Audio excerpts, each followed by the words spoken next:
یہ کہاوت تو آپ نے سنی ہوگی کہ اگر ایٹم بم پھٹا تو فضا میں صرف فضا ہی باقی رہے گی، باقی کچھ نہیں بچے گا۔ یہ کوئی شاعری نہیں، نہ ہی کوئی جذباتی مبالغہ آرائی ہے۔ یہ اس تباہی کا وہ نقشہ ہے جو آج کی جدید دنیا میں صرف ایک غلط فیصلے سے پیدا ہو سکتا ہے۔ ہم بھی یہی چاہتے ہیں کہ دنیا اس نہج تک نہ پہنچے۔ ہم جنگ نہیں چاہتے، ہم امن چاہتے ہیں۔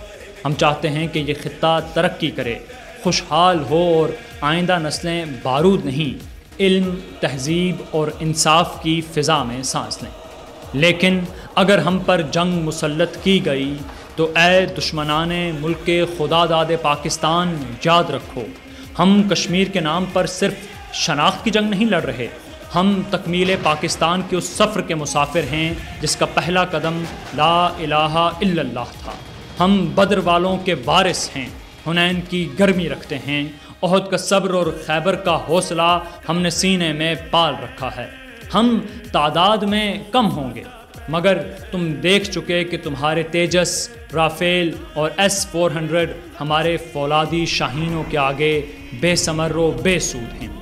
ہمیں اپنی افواج کے بازوؤں میں وہ قوت اور شاہینوں کی نظروں میں وہ تیزی دکھائی دیتی ہے جس نے 27 فروری 2019 کو آپریشن سوئفٹ ریٹارٹ میں دنیا کے جدید ترین جہازوں کو مٹی چٹوا دی تھی۔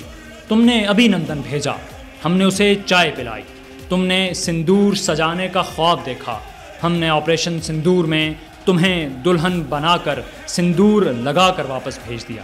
یہ کوئی ڈائیلاگ نہیں تھا، یہ پاکستان کی فضائی صلاحیت، انٹیلیجنس اور تکنیکی برتری کا منہ بولتا ثبوت تھا۔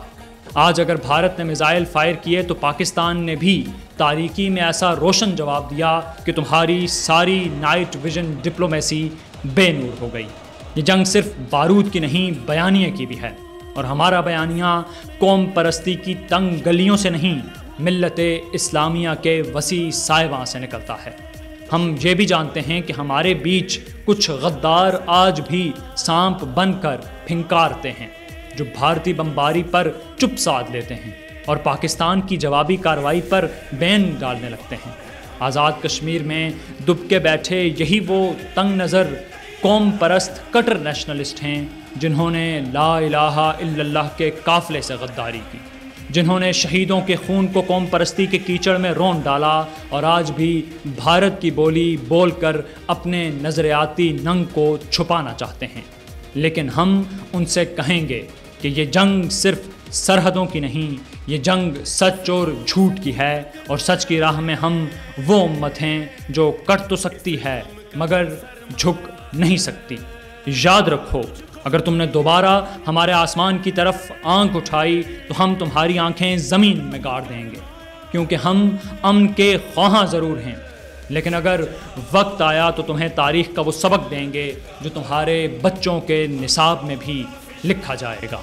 کیونکہ ہماری تاریخ ہمیں بتاتی ہے کہ حضرت خالد بن ولید نے فارس کے بادشاہ کو للکارتے ہوئے اپنے خط میں یہ جملہ لکھا تھا کہ میں تمہارے پاس ایسی قوم لے کر آیا ہوں جو موت کو اسی طرح چاہتی ہے جیسے تم زندگی کو چاہتے ہو۔ یاد رکھو کہ ہم وہی ہیں، ہم وہی ہیں۔ نعرہ تکبیر، اللہ اکبر، پاکستان زندہ باد، پاک فوج پائندہ باد۔